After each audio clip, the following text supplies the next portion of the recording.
É um prazer estar aqui novamente para falarmos do projeto Pensar e Fazer Arte, que nasceu dentro do GEP, Grupo de Estudo e Pesquisa em Interdisciplinaridade, liderado pela professora Ivani Fazenda, do curso Educação Currículo da Pontifícia Universidade Católica de São Paulo. É um projeto que utiliza o cinema, a literatura, a ópera ou qualquer outra manifestação artística a fim de proporcionar à audiência um resgate do humano. Nós temos aqui hoje, e falando em humano, nós temos aqui hoje a professora Sônia Albano de Lima, que vai nos falar mais adequadamente sobre a música dentro do projeto.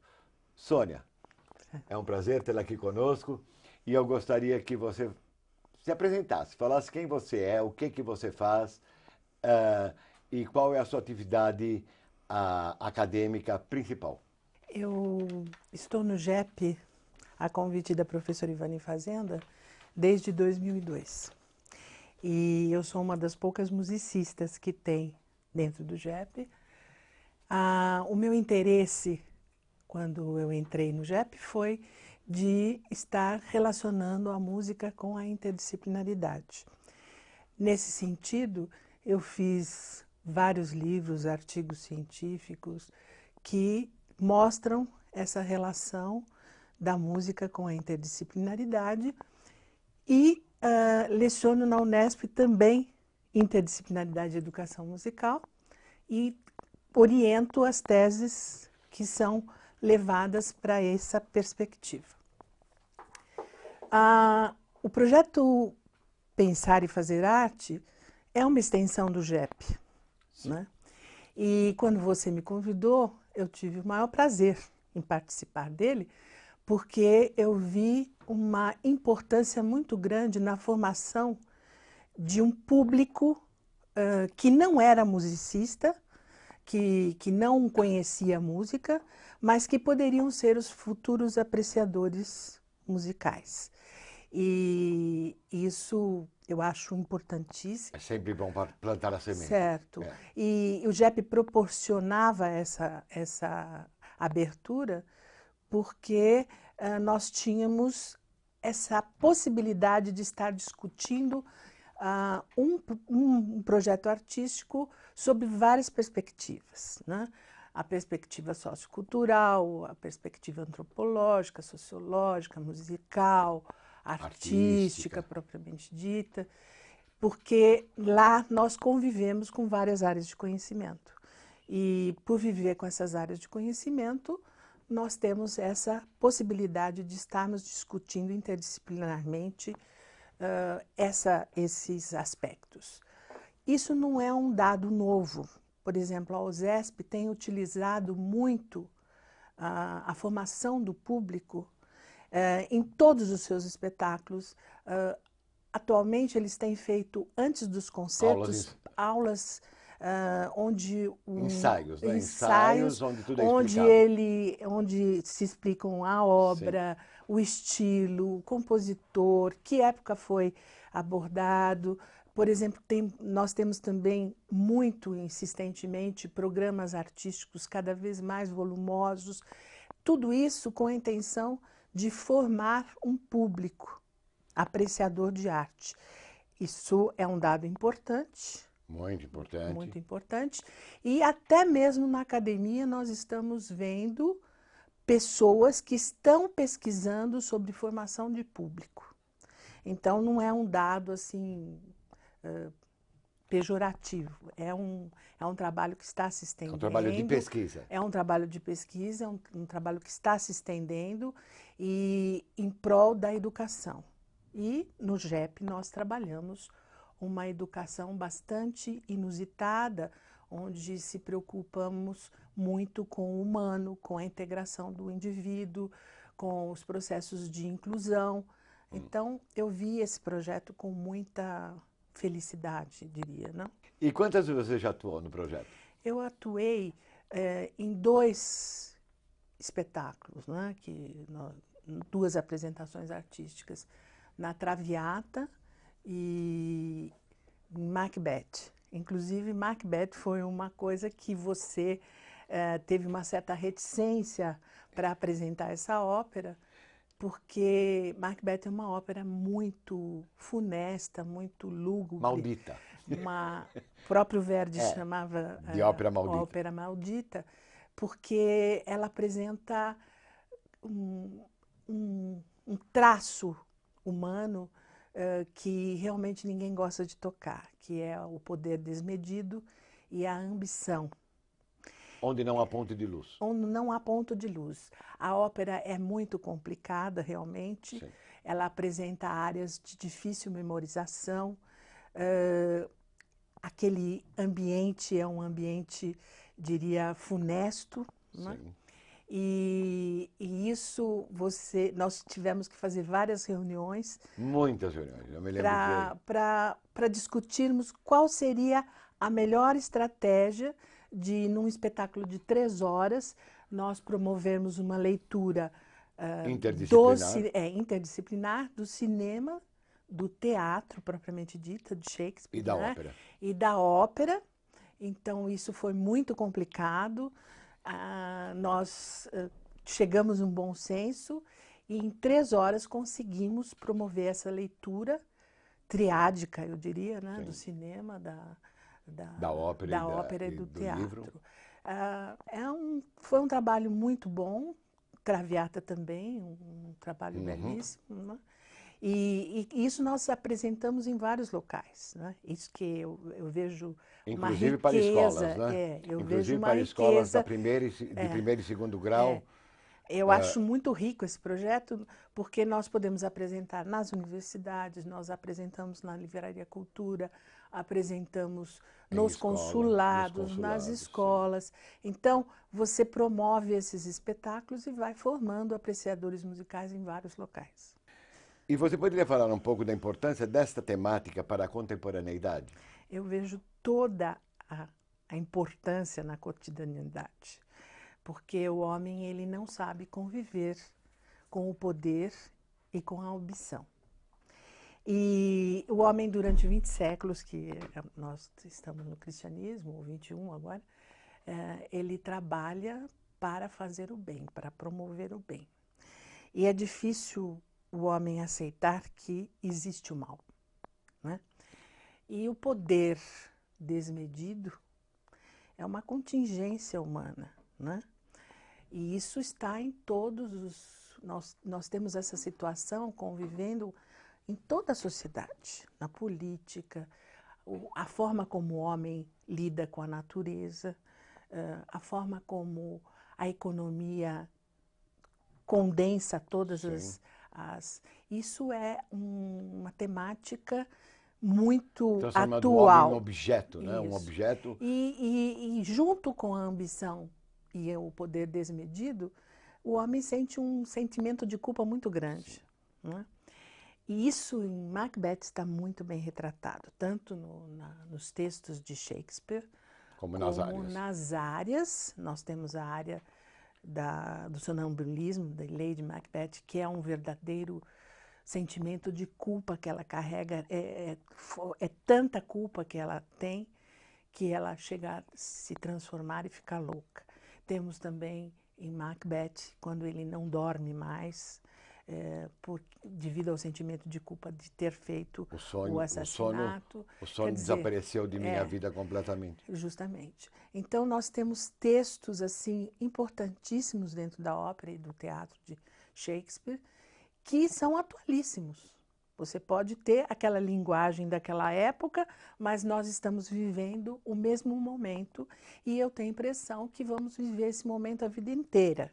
Tanto é que temos uma justificativa até na Bíblia, quando Jesus Cristo é crucificado e ele fala: Pai, perdoa porque eles não sabem o que faz. Isso é uma prova de que Jesus Cristo conhecia a fragilidade humana, nesse sentido de estar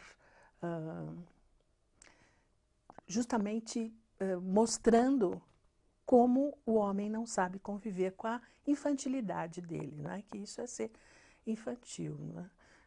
E por que a ópera e não a música instrumental ou vocal? É porque a ópera, ela é um super espetáculo, eu diria. A ópera tem um componente popular e palpável que não existe em outras áreas, em outros gêneros No musicais. Lied, por exemplo. Por exemplo, nós teríamos o Lied, os poemas sinfônicos. O poema sinfônico também está pautado, é uma forma orquestral que também está pautada no texto, em congruência com a música. Mas ele não tem a visibilidade que a ópera tem, né? Ali, os líderes também São maravilhosos. são maravilhosos, mas eles são mais maravilhosos para os Para os musicistas. musicistas e para os Eles admiradores da vão, poesia. justamente, e eles perderam também a importância, alguns textos perderam a importância que tinham, porque, por exemplo, você vê alguns lieds de Schubert, aquele texto, aquela poesia, ela deixou de ter aquela função que ela tinha na época em que foi composta. Isso não quer dizer que eles deixem de Não, ser eles têm a lindos. sua, Lindos. eles têm a São sua lindos. poética, eles têm o seu valor, mas a ópera, ela é mais popular, ela abrange um número de pessoas maior. E então, E o lúdico na ópera, né? Quer dizer, como você pode ser não, transportada. eu diria que a ópera também, ela, além da música, além do cenário, ela trabalha com várias áreas artísticas. Então, nós temos arquitetura, nós temos cenário, nós temos drama, nós temos... E ela é meio que sinestésica, porque você vê, você ouve, você vê o texto falado, você tem uma participação maior. Então, tudo isso faz da ópera uma super área, né? Uma arte mais genérica, mais universal. Ela tem esse cunho universalista, né? E que usa de todas as outras formas. Sim, Manifestações artísticas. nós tivemos várias coisas. Por exemplo, nós tivemos a cantata, temos o ballet de cour também, que foi eu diria, um precursor da ópera. A Camerata Fiorentina. A Camerata Fiorentina, que tentou adaptar o texto musical ao texto verbal, resgatando os textos dos gregos, da tradição grega. Mas isso eu considero que, mesmo assim, a ópera ela tem uma amplitude maior. Sim. E o que você sentiu da sua participação na Traviata, especificamente? A minha participação na Traviata, ela foi mais musical do que propriamente Por quê, interdisciplinar. Sônia? Porque a Traviata ela é uma ópera mais... Você tem mais lirismo, você trabalha com o cotidiano, com um tema mais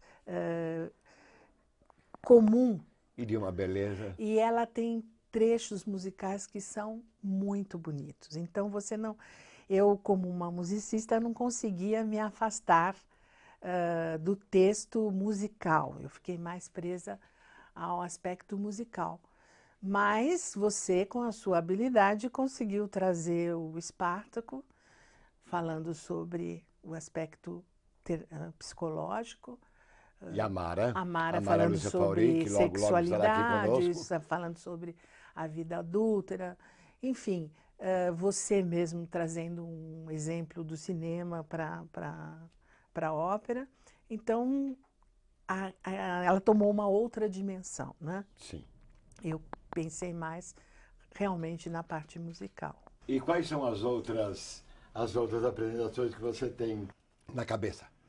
Bom, eu já conversei com você várias vezes. Penso muito em realizarmos o espetáculo My Fair Lady. My Fair Lady, Big Maid and Bernard Shaw.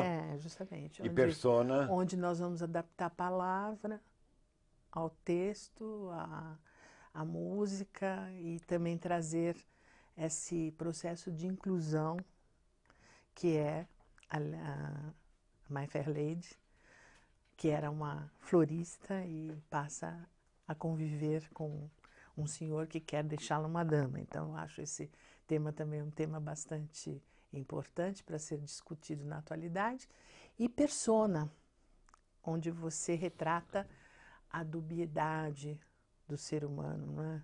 O bem e o mal, o justo e o injusto, o silêncio e a agonia, enfim, todos esses. Duas tarefas São duas tarefas amplas, mas amplas, eu vejo mas que que. sairão. Sim, sairão. Mas o JEP, ele conseguiu, nesse projeto Pensar e Fazer Arte, introduzir várias áreas de conhecimento, né? Sim. Então, por exemplo, Trabalhando juntas e harmonicamente. justamente. Então, nós tivemos não só a ópera, mas nós tivemos também um exemplo de culinária e Sim. tivemos a biodança, já Tivemos a a espiritualidade. espiritualidade, que é um tema que Sim. está sendo muito Muito utilizado na utilizado da atualidade. educação, principalmente. E que a educação ainda tem uma certa reticência para estar produzindo isso, né? Sim, porque foge daquela Foge do racionalidade, cartesianismo, toda essa então coisa, é né? impossível. Então eu vejo com muitos bons olhos esse trabalho que está sendo realizado. Eu acho bom a abertura, não só ópera, não só teatro, não só cinema, mas introduzir várias áreas de conhecimento. E sempre com esse objetivo de pensar e fazer arte, né? Que é o que nós fazemos mais, né? Você lembra de alguma repercussão, de alguma reverberação por parte das audiências com relação aos dois espetáculos apresentados? Eu vi esse diálogo com a plateia no final da apresentação de uma riqueza incomensurável. Você podia comentá-los, por favor? Sim, claro, porque nós percebíamos nas perguntas que eram feitas para os palestrantes, eles mesmos incorporavam aspectos daquela leitura triádica, né? E eles conseguiam transportar aquelas cenas que eles ouviram para a vida real. Então, nós tivemos aquela enfermeira no Macbeth. Aquela enfermeira em Macbeth. Que foi em Campinas, isso? Foi em Campinas, ela falou, olha, eu acabo de vir de um hospital e presenciei essa cena. Quer dizer, havia uma integração, as pessoas participavam do espetáculo, trazendo experiências que estavam vivendo naquele momento. Isso é maravilhoso, né? E também haviam, por exemplo, no próprio JEP, nós tivemos depoimentos muito claros de pessoas que perceberam a diferença entre a ópera, o teatro e o cinema. Sim, as diferentes linguagens. As diferentes linguagens. E como nós manobramos E com as três diferentes... E como nós manobramos. Então, por exemplo, a música retratando o patriotismo quando o rei foi morto, foi assassinado. Sim, no Concertato de Verdi. O Concertato de Verdi. Não precisávamos traduzir para eles saberem que aquilo era um exemplo muito flagrante de patriotismo, de injustiça social. Onde a própria assassina, a própria Lady Macbeth, a Lady Macbeth canta como se fosse assim, como se ela estivesse muito puríssima. Penalizada. O maior exemplo disso é Maria Callas cantando o Concertato, cuja voz é assim angelical, quando ela própria ajuda o marido, né, confirma a morte do rei. E é interessante também, na ópera, como fica transparente a partir do texto musical a sagacidade, a artimanha que ela usava para esconder dela mesma a maldade que ela tinha no coração. Então, isso fica muito presente no texto musical, porque é uma expressão muito poética da ópera, e isso não acontecia no cinema, porque no cinema você trabalha mais com a palavra e com a luz. E com a participação dos atores, né? Não fica tão... As tensões melódicas e harmônicas na ópera elas soltam melhor a sensibilidade do leitor, do ouvinte. E isso ficou muito presente, nós tivemos depoimentos nesse sentido, né? Eu gostaria que você explicasse também, Sônia, os tons graves de Macbeth. Por que os tons graves com áreas assim pesadíssimas? Porque não são áreas para a gente memorizar, Não, não entende? são Não são áreas. áreas que nem uma Traviata, Macbeth por exemplo. é uma ópera complicada, Muito complicado. justamente porque ela traz esse sentimento ruim do homem, né? Então, Verdi foi muito criticado Foi muito criticado. quando ele Inclusive por apresentou. não conhecer Shakespeare como deveria. E ele conhecia muito bem, Muitíssimo bem. mas justamente não dava para ele ter um outro comportamento nessa ópera, né? E o povo estava, por exemplo, quando foi a estreia da Traviata, a primeira audição da Traviata, Verdi também teve que modificar Muitíssimo o criticado. cenário, porque ele havia trazido para a realidade da época e teve que transportar para a aristocracia. E veja como é importante a ópera. A ópera ela tem esse componente de participação do povo. Hoje nós estamos trabalhando com um repertório operístico do passado. Mas as óperas eram feitas pelos compositores da época. E o povo Exatamente. participava disso, criticava, e a ópera era um acontecimento social enorme. Exatamente. Quando o Verdi compôs La Donna e Mobile, ele falou assim para um dos seus amigos: não se assuste não, daqui a uma semana a Europa inteira estará assoviando. Justamente. Exatamente. Tudo acontecia em volta, tornando uma ópera. Então, por exemplo, a cidade progredia, porque eles criavam pontos turísticos. Havia um sistema de cotas. Quando a ópera deixou de ser do palácio para o teatro público, ela teve uma crescência enorme. Por quê? Porque Em Veneza, principalmente, em naquela Veneza, área. eles Naquela área ali. trabalhavam com Sim. sistema de camarotes. Exatamente. Todas Começaram a as vender, classes não é? sociais Exatamente. participavam da ópera. Não estar na ópera era uma coisa muito ruim. Tudo, a cidade parava dentro daquele espetáculo operístico. E a aristocracia ganhou muito dinheiro com a ópera, Sim. porque esse sistema de camarotes foi feito, inclusive, privilegiando a aristocracia.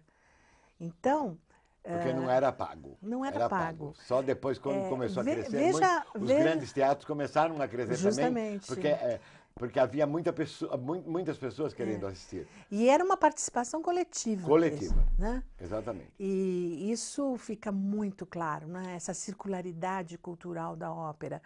Ela veio dos dramas populares, ela veio dos autos religiosos. Da própria literatura. Ela veio num anonimato. Sim. Depois o clero se apossou para realizar essa religiosidade que eles precisavam, e diante de um drama era muito mais fácil. E após esses autos, foi criado as óperas palacianas, porque o clero a nobreza se apossou disso através do ballet de cour, e depois esse ballet se transformou em óperas, e depois das óperas palacianas elas foram se transformando em óperas apresentadas nos teatros, e isso teve uma repercussão incrível na Europa, né? Daí começou a ópera francesa, a ópera alemã, ópera inglesa. E veja bem, ela tem esse cunho popular, essa coisa de abordar várias classes sociais. Você acredita, Sônia, aqui uma pergunta minha para você. Você acredita que os compositores dessas grandes óperas que a gente lida dentro do projeto acreditavam na permanência e na repercussão que elas teriam no futuro? Verdi tinha esse conhecimento. Verdi tinha. Será que os outros tinham? Tinham. Wagner sabia muito bem o que ia chegar. Ele sabia muito bem, ele usou muito bem ele tinha essa perspectiva, ele sabia do poder dele, do carisma que ele tinha. Verdi também sabia, Mozart também sabia. Os compositores sabiam disso. Eu acho que eles tinham mais conhecimento do que os compositores atuais. Bom, muito mais. Não, mas veja bem, os compositores atuais também estão Sim, fazendo, sim, mas não sim. com aquela dimensão, não com aquela projeção que existia naquela época, né? E a última pergunta, Sônia, o que a ópera lhe traz ao coração? Eu não posso falar o que a ópera me traz ao coração, porque eu sou uma musicista. Eu não gosto só de ópera, eu gosto de todos os gêneros musicais. Eu também. Então, para mim é difícil responder essa pergunta para você, né?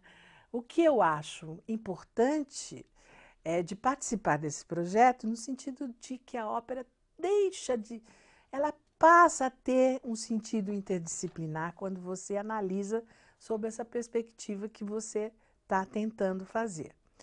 E todas as possibilidades que ampliam a participação do músico na sociedade, eu vejo com bons olhos, né? É claro que eu adoro um concerto instrumental, Eu adoro uma música de câmara. música de câmara. Eu sou suspeita para falar. Pícola, eu não posso falar isso para você, porque gosto de tudo. Mas gosto também de ópera, acho uma coisa maravilhosa também. Sônia, nós gostaríamos de agradecer você Muito obrigada, é um por essa prazer estar entrevista aqui. e espero que o público venha nos prestigiar quando das apresentações, as aulas magnas dentro do JEP. Pois não, Muito obrigado, muito Sônia. obrigada.